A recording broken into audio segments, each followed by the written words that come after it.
Okay, guys. Sounds like another week of playing a team that has given us some difficulties. Sounds like we say that every week. I talked to our team this morning about if you look back, just going back a second to the Utah State game. Really, the reason we won the game was because we had the ball 75 plays. Utah State had it 55 plays. We controlled time of possession. We were able to run the football. Even though we didn't have the big explosives, we were able to run the ball. And they really didn't run it extremely well on us. But with that said, you look at Hawaii, going back to Hawaii, stood here and said the same thing. We struggled against Hawaii the year before, running the ball and stopping the run. We struggled against Nevada up in Reno 2 years ago. Couldn't stop them running the ball. We couldn't run it on them. And I think the same thing can be said for Colorado State. It's been well documented. We've had our problems with them. We really have not stopped them, quite honestly, since we've been here. Through two different coaching staffs, really through two different schemes. The one commonality to all of it is they have really big, really good linemen. They've had a really good quarterback every year. They've had a really good tailback, and they've had good receivers. So, it's another game for us of trying to see if we have closed the gap. And I think Colorado State right now is playing as good as anyone, particularly offensively. They have really found their rhythm. Stevens, the quarterback who played last year, who I thought was really good, they've let him cut it loose more. A year ago they line up, and probably all they had to do was line up and run the football against us. There was no reason to do anything else. But they've seemed to have a lot more confidence in him, letting him do more. They're really, really hot offensively. They've got two really good tailbacks. They've got a receiver that has obviously come on as the season's gone on, that they make a conscientious effort to get the ball to him early and often. He's as good as there is in this conference as we continue to play. They have two kind of slot guys that they put in there that are reverse guys, extremely fast. The offensive linemen seem like they've been there forever. The tight end has improved, number 9. I think he was a defensive player when he first got there. So they are really a handful for us. Their offense, it's big, it's strong, it's pro-style oriented to a degree, but they also do a lot of the spread concepts, and it's a challenge. It's been a challenge for us. Defensively, they're a little bit newer names and newer faces, other than a couple guys that seem like they've been there forever. The one linebacker seems like he's played forever. They're bigger to me than they've been up front. There are some new guys in there. Certainly, I think, depending on how you look at it, it has to be an advantage having played Air Force last week. Now come home and play us on back-to-back weeks. So it's a big challenge. It really is. It's a big challenge going up there. I hope we're not. I hope we can prove we're not the team that you schedule for a homecoming game, or I hope we're not the team that you schedule for the last game in a stadium. I hope we weren't scheduled to go in there the last game of the stadium, but I can understand how they may want to do that, particularly how they've played against us. Everybody wants to see that season or that stadium end on a positive note. So I'm sure there's a reason we were put on that schedule to go in there. So we'll have an opportunity to show if we have improved. But it's certainly fun to be in it. I think our players right now are really in a good place. We're excited. But again, all that matters to me, and I talk about this week to week, is how do we match up? How do we match up? And we haven't matched up very well against Colorado State. They have been bigger than us. They've been more physical than us. They've had a tailback every year that we've had a hard time tackling, and they've had receivers that we can't cover. So it's a big challenge. Rick? Seems like they like to feature the one wide receiver like they did with Gamble's high school teammate, whose name I don't remember. Is this guy comparable to that? Different style, but definitely stronger. You're talking about Rashad Higgins, that was Gambo's high school teammate. This number 4 has become their featured receiver. You know, and I watched him. I had a chance just late at night, early in the season, to watch him, and I could see that he was explosive, powerful, and it was only a matter of time until he really emerged. And they're doing a good job. You know, they get him the ball early in the game with some screens or some quick throws.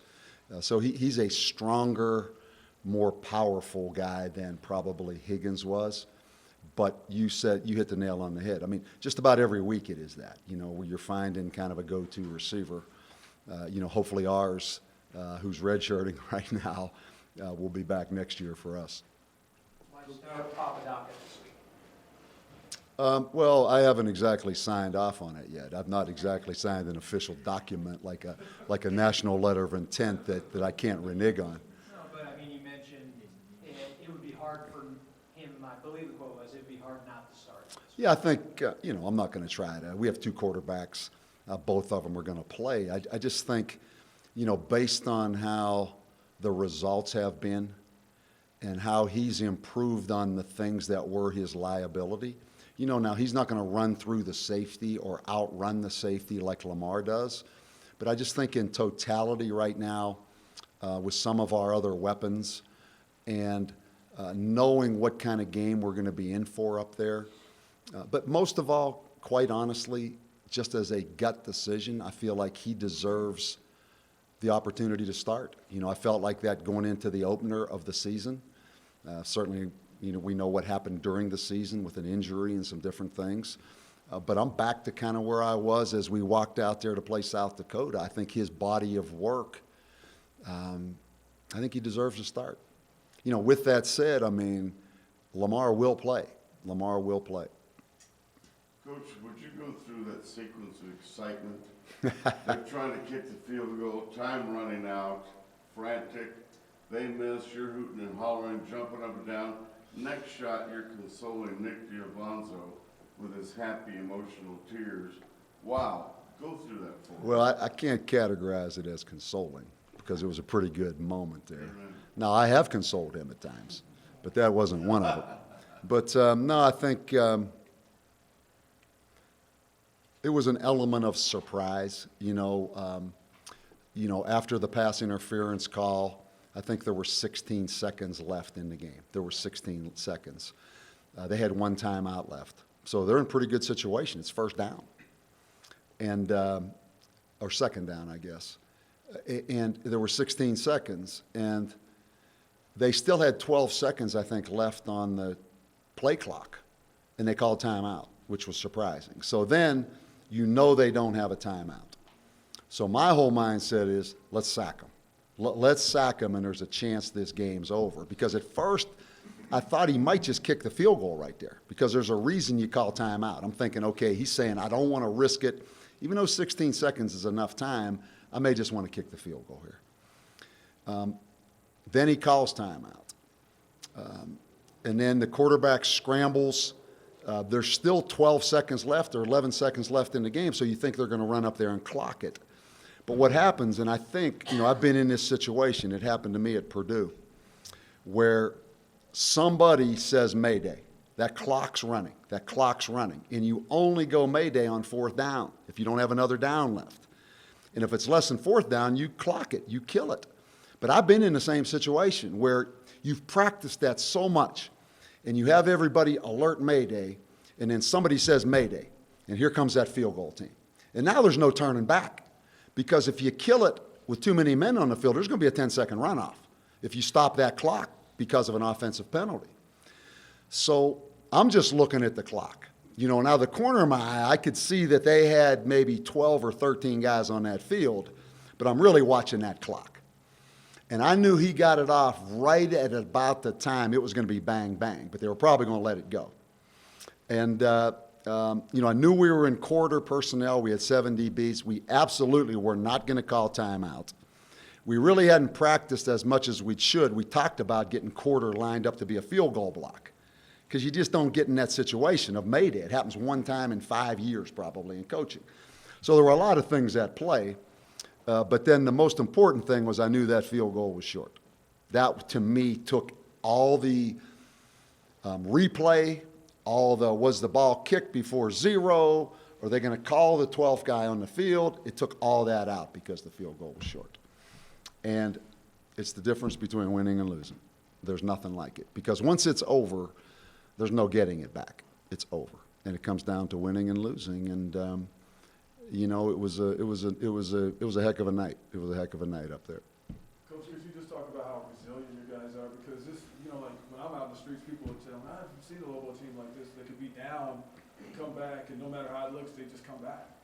You know, I think it's, you know, I think I said maybe a couple weeks ago about we weren't Vanilla Ice, kind of a one-hit wonder. I don't know much about Vanilla Ice, but, you know, I mean, I think we're past the point of just sneaking up on somebody, just winning a game, and oh boy, could they win a game again? I think we're past that. And the reason I think that is we took some shots in the gut early in the season. You know, let's be honest. You know, going down to Las Cruces, particularly without Larry Rose playing, and they beat us, particularly the way they beat us when we had the ball late in the game. Then we go up to Rutgers, and we're up 21, and we let that one get away. And then the first half of Boise.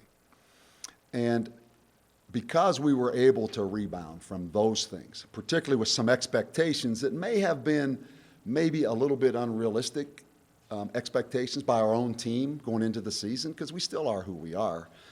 I just feel like our culture and our identity is pretty much set and etched in stone, and we're at the point where we are going to fight you each and every week, and we do have a lot invested, so we're not going to give in. Now, it's not going to be easy. It's not going to be pretty. We're still not where we need to be. We all know that, but I think we're past the point of, okay, they're going to shut it down, or it's really not that important to them, or they really don't have that much invested. I just think it's all the work that's gone into this. And, you know, because of that, it's kind of fun. You know, you can put your head on the pillow and know your guys are going to go out there and compete and fight. And that takes time, and that takes continuity in the program, and it takes so many things. So that's what it is. How much is that, is the fact that, like, last year and years past, they stopped at the dive and you really had nothing else, and now Utah State was able to do that a little bit. Now that you have other options you can go to that are effective. Yeah, I think a couple things. One, you don't keep the ball for 75 plays to 55 plays. You do that because you don't turn the ball. We didn't have a turnover in the game. We didn't have an offensive penalty in the game. Plus, we have talked each and every week about how we do have the ability to pitch the ball more effectively. If you look at that game, just look at the last drive coming off the 1 yard line with 5:25 left. How many times we pitched that ball out there? And we threw the ball on the X comeback, and we had to pass interference on the hitch and go. But we pitched that ball now in high-pressure situations. And you can go back to the Air Force game. We're better pitching the ball, whether it's Austin or Lamar. And that certainly adds an element to it. And I think that's a very good point. And I do think we're a little better blocking on the perimeter than we've been. And I do think we're a little better schematically. I think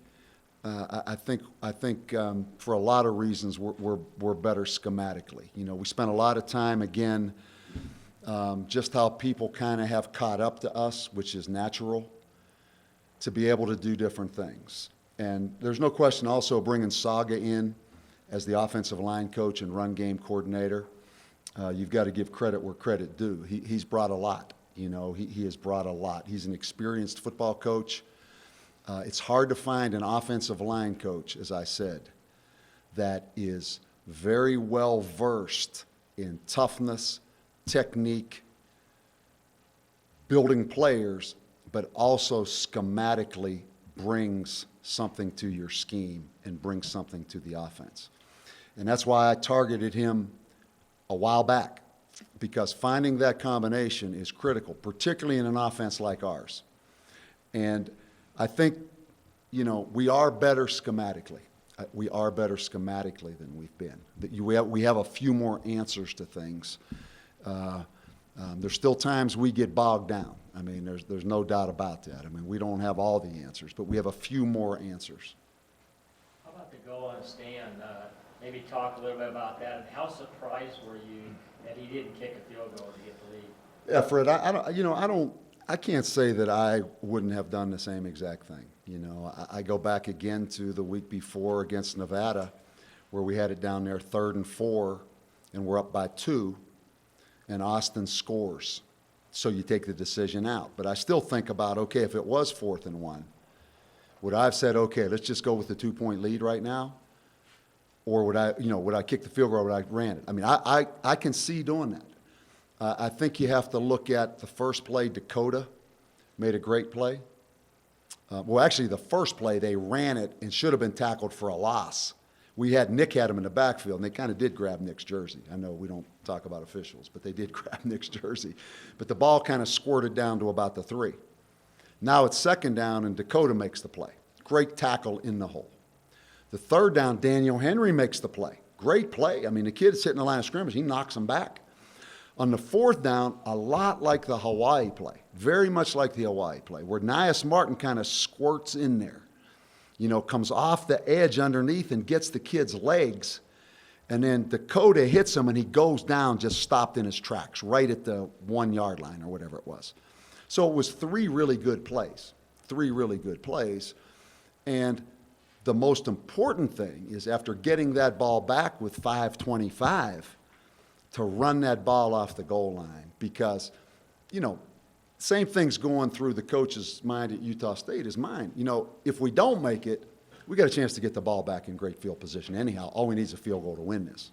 The key was taking that ball off that goal line in that last drive. That was impressive. When you had some really good blocks, I know Welsh had a real key block. Man, Yeah. Gibson didn't look like he was going to maybe Yeah, he had a yeah. great block. I tell you bring up a great point, and I did talk to a couple guys today about this. If you notice on that last drive, Chestnut comes in off the bench. He hadn't touched the ball all night. He has 2 carries in the last drive, and I mean, is hitting it up in there.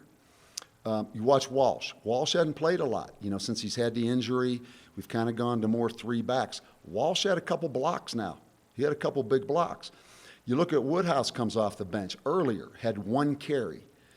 That to me is really, really significant, because there's guys that would certainly like to play more, and your attitude needs to be really, really strong. Because if you're over there sulking, or you're over there pouting, or you're thinking negative things, you're not going to come in there at that moment of truth and do it. So I really appreciate those guys that get thrown into the fire. Who knows what they're thinking over there? All of a sudden they're in there. And we had several guys in this game that did that. Even Mackey came off the bench, a corner, went in there for a couple plays. And, you notice the skill guys. We do it at quarterback all the time. But there's a lot of guys that do that. And to be able to stay positive and somehow stay in the game and know when my opportunity comes, I'm going to be ready for it, instead of being in a negative mindset, to me, is so important. But Walsh was a guy. Chestnut was a guy. Just the snapper and the holder, Sam Gentry, coming off the bench to kick the 40-yard field goal there at the end. And we had some guys on the field goal protection team, new guys on there. So, a lot of pieces to win it, a lot of pieces. So I talked to Sanders downstairs. He said that was his family's first time going to a road game. They obviously picked a pretty good one to go to. Said he never thought about, whether or not he was going to make that field goal. He was real cool under pressure and nailed that 40-yarder. He talked about Sanders being cool under Yeah, pressure. you know a lot more about it than I do. You filled me in on a lot of things right there. See if we can get his family back for a few more road games, huh? No, he's another guy that he's been through it. He's been through it. Talented. Last year, things didn't go his way. He gets beat out by Zach Rogers. He's struggling. Didn't come here just to be a kickoff guy. All of a sudden, he's just a kickoff guy. He's had some conflict resolution, right? He's been able to resolve some conflict, and he's at a better place now.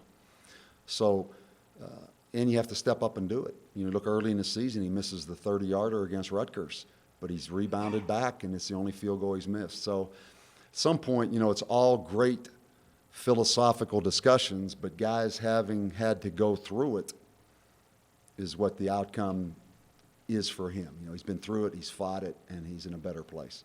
And he is a weapon. He is a weapon. Santos gonna be good. Santos is the only one that didn't practice today. He was out there.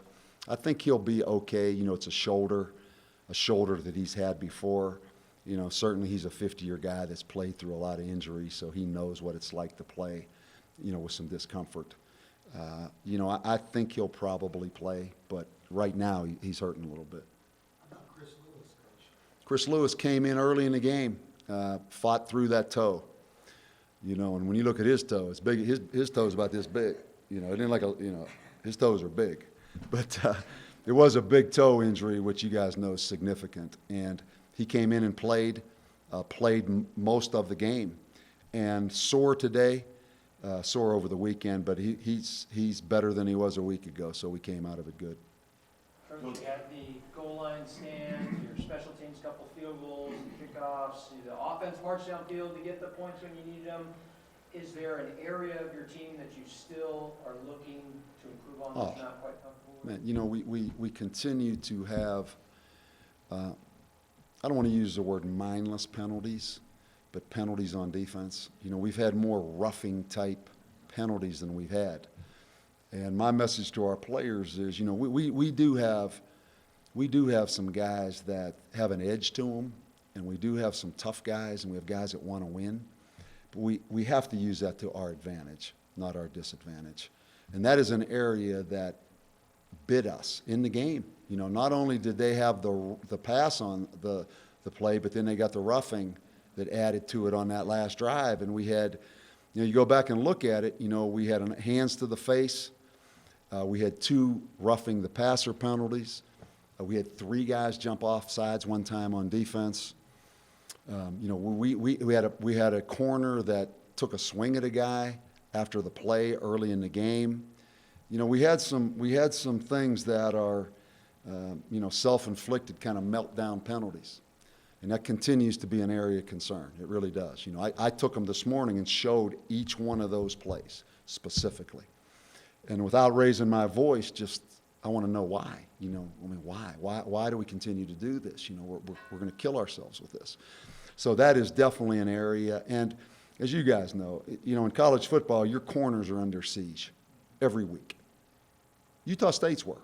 You know, we not only had some big plays, we had Pat Reed open for a 95-yard touchdown pass, right, on a little stutter and go. Corners under siege matching up against big receivers. That's every week. And we got to continue to play better technique on the edges on defense. It has to be better technique. So yeah, there's a lot of areas that we continue to talk about. Would you give me the flashback one more time? 3 days been wondering, what were you and Nick DiLonzo talking about in that emotional? I just knew he was crying. I knew he was crying and he was spent. And, you know, we'd be here all day talking about his journey from where he was to where he is. It is an unbelievable journey. And I don't know. I mean, I really can't remember exactly, Henry. But, I mean, it was, you know, it was a guy that has been through a lot and has given a lot, and he was happy as heck we won. And it might have been something like, Coach, I'm so glad I came here. And I said, man, I'm glad you came here and stayed here. It might have been one of those kind of things. Simple as that. I'm going to have to quit putting that stuff on camera, man. You're gonna make me quit showing any emotion, you know? Anything else, guys? Now, where's Brian? Let me see. Come on over here a second. We're done now, right? We're not looking back. We're looking forward. But I've heard so much whining about, Coach, I was there at 110, and I would have been in the bleachers, but my job requires me to be in the press box. But I'm going to go ahead and give each one of you guys that was at the game. Now, I don't care if you were in the press box, on the sidelines. This is no conflict of interest, right? Rick, you speak for the Journal. This is not a conflict of interest. This is part of the job. Yeah, this is no different than getting a halftime meal, right? This is the same thing. So if you guys were there at the game, And again, we had to buy these out of our football budget, or I'd have done a little more color and a little more bling. So understand that, you know what I'm saying? We got 2 guys with no cleats down there playing barefoot so we could get these T-shirts today. Because I know we talk about the budget pretty significantly around here. So, but anyhow, that's from us to you guys, so you guys make yourself at home over there, and I appreciate it. You know, I'm taking them over to the band tomorrow. We've mailed out over 150, Brian? Yes, sir. 150 today, so everybody out there can anticipate their T-shirts coming. You got that many emails, 150 emails? Yeah, over 150. And the content, you know, I've said it before, but the content of the emails was really humbling to me and something I really appreciated. Just the different stories of people and what people go through to go to games and to sit at games. It's neat. It's something I'm going to keep and something I'm going to show our players.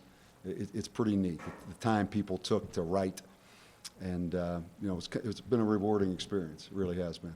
Okay? Can you what better we hold to the center camera because it's not on our feed? Just that center.